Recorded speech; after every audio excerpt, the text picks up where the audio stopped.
Welcome to the Better Half Show. My name is Godman Akinlabi, PG to my friends. On this episode of the Better Half Show, we're going to be looking at the effect of sexual orientations, especially the bisexual orientation, on marriages and relationships. I'm going to be joined by experts in the field of sexuality, and it promises to be an insightful discussion. So please don't go away. Stay with me, and I'll be right back.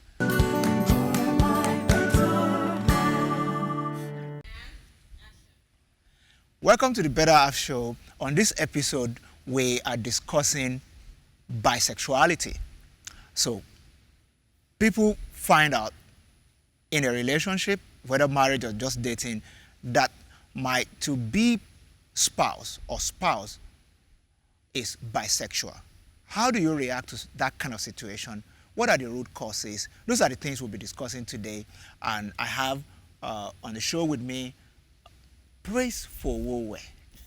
Praise, you're welcome to the Better Half Show. I'm so excited to be here. And I also have Dr. Simi. Dr. Simi, you're welcome to the show. Thank you. I'm excited. All right. To be here too. We need to meet you and just get to know you a bit. Let me start with Praise. So, Praise for Wowe. Well, I am a trainer of family systems engineering certification program, which is basically helping practitioners understand how to work better with families.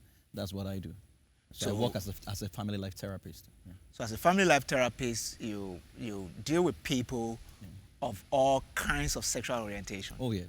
All right. Dr. Simi? All right, so I'm a general practitioner, currently run a hospital, and I've been practicing medicine for over 13 years. So my interest is in preventive medicine, mental health, and of course, sexuality generally. And So we have two people who are not just enthusiastic about the subject of sexuality, but they are also practitioners in one way or the other, in the professional sense of it. So, what is bisexuality? That's one thing that's been on my mind, and I know it's on the mind of many people watching us. What is bisexuality? Just in a way that a layman will understand it. Oh, okay. Bisexuality, I mean, there are two broad definitions for it.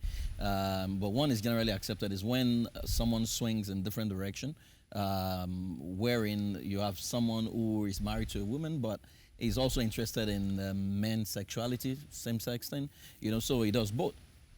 Even though there's a broader definition that says that anyone who gets attracted to any other kind of sexual orientation or sexual behavior is equally bisexual, even though the bisexuals themselves now say, no, those ones are not bisexual. They can give them other names that reflect their own peculiarity. That bisexuality are people who are partly heterosexual, but they're also attracted to people of same sex. Yeah.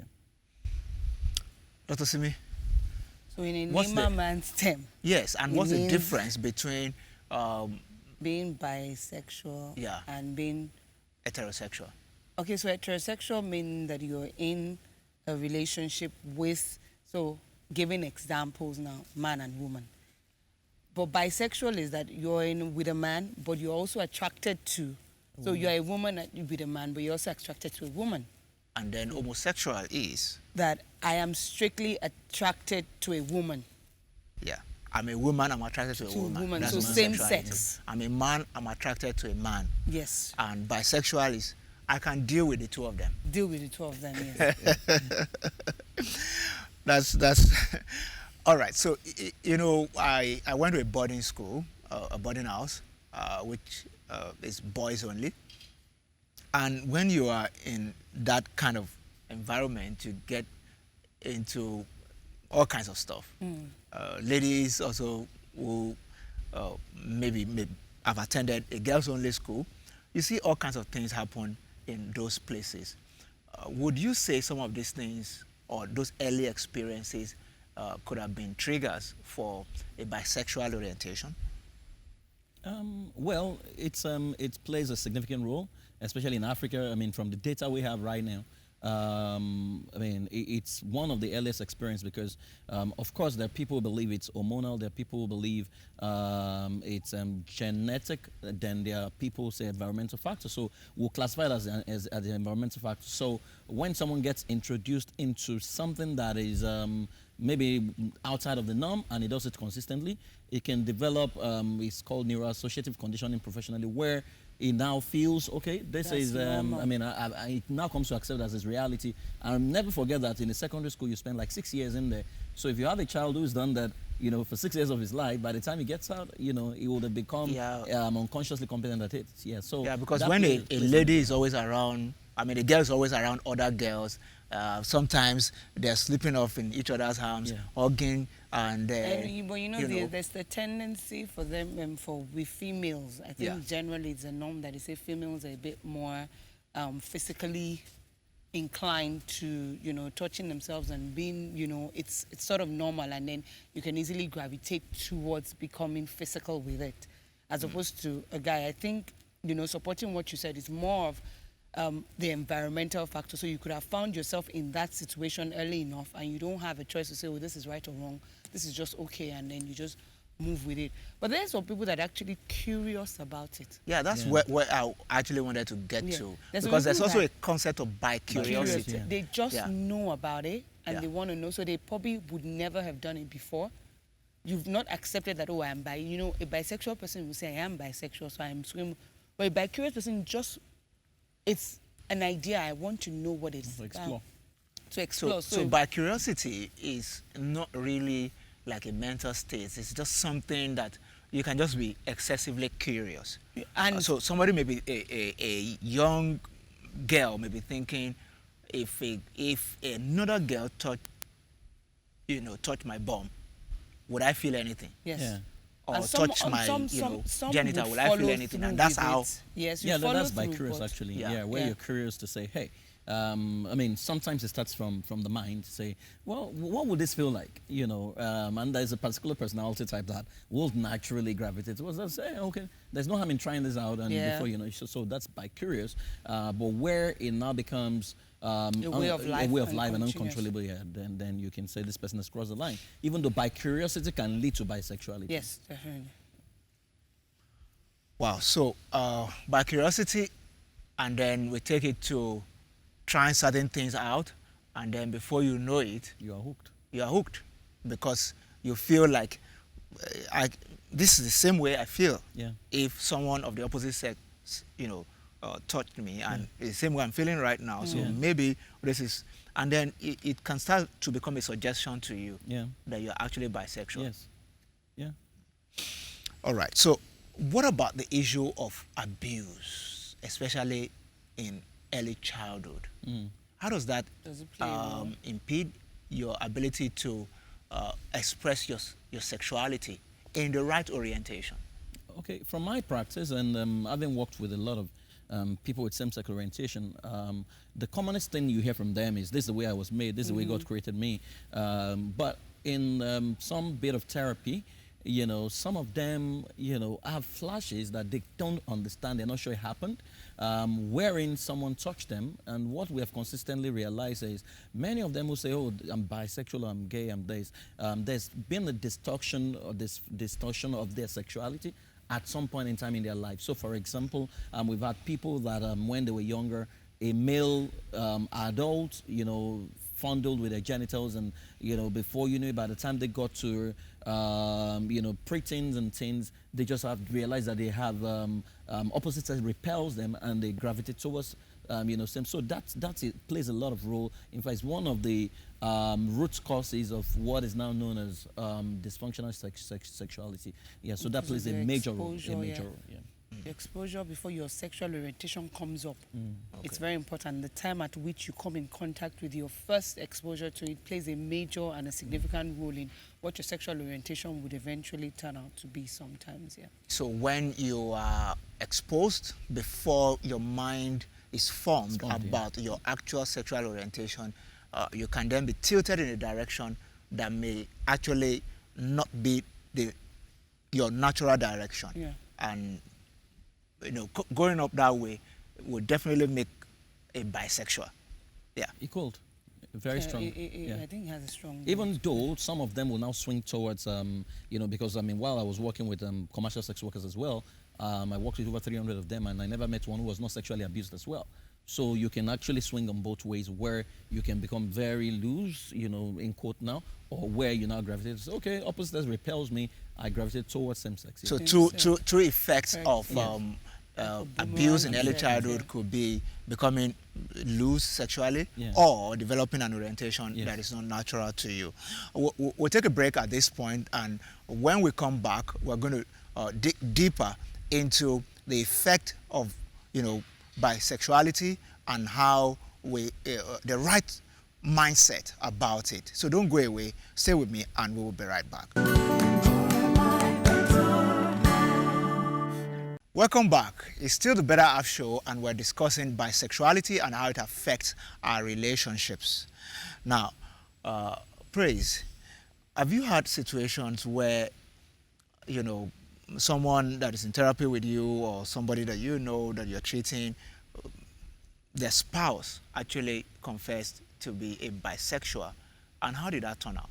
Okay. I think 3 years ago we had back-to-back cases, and it was becoming very frequent where some guys that they will tell them, guys in their 40s who have not been married, and put pressure on them to get married. And so we realized that a lot of them were actually bisexual, but what they were doing, they would get married to the lady so that they are able to cover their track.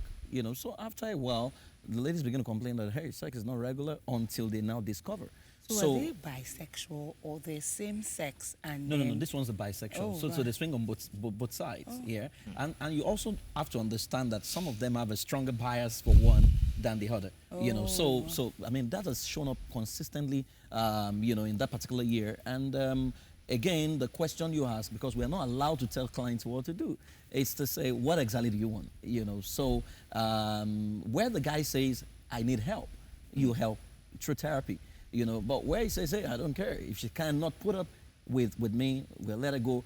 Interesting thing is, we found ladies who were willing to put up with it. They don't mind. That was very, very interesting in Nigeria. Wow. To say, hey, well, since that's what he has chosen, well, it doesn't affect our marriage, we can both work it out, Is it just from the sense of the fact that ladies can be a little more jealous if it's another lady that the guy is seeing? But if it's a guy, so then, maybe he well... can move on with the guy. I don't mind. The guy is not my competition, that kind of thing. Interesting thing is, people have bizarre sexual fantasies. So you see people do threesome, foursome, and what have you. That person could actually be bi-curious as well, to say, what would it feel like to join in the fun? For lack of a better word, people are crazy. Yeah, that extent of sodomy is mind-boggling. Yeah. And that's happening all around us here Nigeria, too. yeah. Wow. They show up and- that happens quite a bit. I have never, my practical experience is that the spouse, the husband, had never been he was same sex. So he was same sex, but got married literally because of family pressure and all that. And so the wife... So he is not even a bisexual. He's not bi. Homosexual, He was strictly but... same sex. So bi for me would have... I would have never had them, just say, I'm going to swing both ways. But yes, in a marriage, I have seen situations where it is acceptable to the couples to be able to... So we have what's called an open marriage. Yeah, swinger. Open marriage. Yes. So there are terms like that, open marriage. We can both be out there and everybody's fine. Now, Nobody in that case of, questions. that experience that you've had with a client, or, whose spouse is homosexual? It was the male It was a male that was homosexual. that was homosexual. And so she couldn't keep it quiet anymore, and she needed to just leave and all, and she just needed to express herself. And, like you say, you can't say you need to leave. You're just going to say what you want to do and just encourage patients to, okay, this is how you want to deal with it. These are the repercussions of if you leave. This is that. So in such cases, as this, when the bisexual or homosexual spouse says, I still want this marriage, where does that leave the other partner? Oh, okay. Marriage is actually consummated by the Nigerian law, for example, in Nigeria. And the Nigerian law says that one of the reasons for dissolution of a marriage is where there is deception. Deception in the sense that there was no full disclosure. So if there was no full disclosure from the world go to say, I am bisexual, and you're just discovering, you have a legal right to actually So you walk out wanna to leave, say you yeah. want to leave. But again, the decision has got to be yours at the end of the day. But the law gives you clear-cut direction, exit route to say, hey, you were deceived into this. This wasn't what you bargained for. You wanted a marriage for your husband and a wife, but it's looking like we have husband and wife and husband. So the lady eventually, or whosoever is involved, can decide to say, hey, I cannot take this. Yeah. But praise, in a situation where you genuinely love someone, Yes. and then you discover that this person is bisexual. Let's even stay with bisexual, because I know homosexual is a very difficult one, because this guy will not want to touch you or anything like that. Yeah. The person is bisexual. You genuinely love this person. This person says, don't leave me. I want to remain married to you. So I'm your client. Praise. What would you say to me? I'm not going to tell you. I mean, as a therapist, one of the hope that we and I really love this one person. of the hopes we saw is not to tell the client You what don't to do. want to influence We're the not going to person's influence you. But decision. again, I'm going to check you, because what I will do is to expand your awareness to say, hey, have you thought this through? Is this what you want? Because oftentimes, people, because of the fear of the unknown, they would rather stick into, I mean, we call it sometimes learned helplessness, where you hate something that is happening, but you are powerless to stop it because of the fear of the unknown, So you want to take them to that point where you are sure that they are mentally stable, because oftentimes people are not. So when you're sure that you are certain that their mental stability is intact, right, and they still want to go ahead, then the question now comes, will you be comfortable if this guy doesn't change, or you are staying open that it changes? Now, if it's going to change, would they be willing to go through therapy to get help, right? So these are questions that you want to ask, and if the two of them say, okay, we want to get help, while getting help, there is no guarantee that it's not going to slip back at some point, but a willingness to get help and to break free, it's what is required, So you're saying that there's a possibility that these situations can be reversed. Oh, yes, it can be reversed. Okay, we're going to come back to that. But Dr. Simi, as a lady, it does happen to guys also, but let's just take it as a lady. Sometimes when guys mess around, or you get into a case of sexual orientation like this, the spouse can over-internalize it to think that, oh, maybe it's because I'm not good enough, Yes. or maybe it's because I'm not good enough in bed, Yes, and then he found a man that is good enough in bed. What do you say to that? Well, I think, like you said, sometimes it's played bigger, and then a lot of times we take ourselves as blame. So you've discovered something, you decide to be the one to take the blame for why the person is like that, and you don't own up to it, then it becomes a problem from the beginning. And those are the cases where you see that person chooses to stay, despite the fact that they know the repercussions, and the person is not willing to change. They are ready to stay that way because they have viewed it that they're the ones that have the problem. All right, so, praise. Let's flip the coin. I just discovered that I'm experiencing same-sex attraction. Should I tell my spouse? What should I do? How do I get help? Okay. Now, it's a very fine line, because I've had a school of thought say that should I tell my spouse? Question is, does your spouse have the capacity to take that information? What people would quote scriptures, especially people who are Christians, say confess your faults one to another. It did not say confess your faults to your spouse, right? To confess to someone who has the capacity to help you and can take in, so that, I mean, I don't believe that it's every case that needs to get to the other side, especially when they're not mentally ready, because it can mess up a lot of things. So even if you tell someone who doesn't have the capacity, even when you now change, they are still shooting a movie in their brain, in their mind. Every time you talk to I mean, same sex, they are thinking, oh, is this, So again, there are professionals that can help you. You can talk to therapists, you can talk to psychologists, you can talk to your pastor who is trained to handle things like that, or your imam or whatever. Yes, So I think, I'm not sure, if your spouse is matured enough and can handle, because there are spouses like that who can handle anything, then I would recommend that you talk to your spouse. Yeah. So what do you have anything to add No, to I was that? just going to emphasize, and you already did that for us. Sometimes we take what's called our religious leaders as the fact that they can take everything. And there can be some bias as well. So it's talking to someone that is ready to take the capacity of what you have said. Because everything, there's, to a religious leader, it is bad. To a specialist or a psychologist, they just see that you have a problem that needs to be sorted out. So we need to be sure that there's the mental capacity for your religious leaders to be able to take those things as well. Because you don't want to come off, you can imagine, so I'm painting a scenario of imagining a minister, in quote, is the one that has those beliefs, and you take it to your pastor, you know, there's the biasness already, and it cannot come off, it may not come off fully if that leader is not mentally ready or is aware that things like this even happen in the first place. And so let's not religionize everything and first of all start binding and casting when you should actually sit down and talk it through if there was a process to be involved with. So there's a lot of information management that has to happen in this kind of situations. Whether you're on the receiving end or you are the one, you know, giving you're the one in a bisexual situation. We have to manage information. What about, you know, family, friends? You know, how do we maneuver all that? Because the issue of sexual orientation is something that can drive people crazy. And it will. The question you want to ask is, what exactly do we want? Do we want for people to know, or we want to get help? You know, so once you can answer that question, then the strategy that we deploy, the route we take now becomes very clear. This is not about family and friends. This is about what... Yeah, what do you want? What so I want. it's more about what I want? Yes, what we want, if it's in a marriage or relationship, and how to handle it. Family is actually to cut emotions to say, okay, maybe the time his mother cries on his neck, you know, he will change. For emotional blackmail. And you forget that emotional blackmail cannot change sexual orientation. You triggered off a light bulb and everybody's looking at you, even when you get past that process. Thank you very much for your contributions. We're going to take a break now, and when we come back, we're going to be looking at how popular culture has affected our predisposition to different sexual orientations. Don't go away. Please stay with us, and we'll be right back.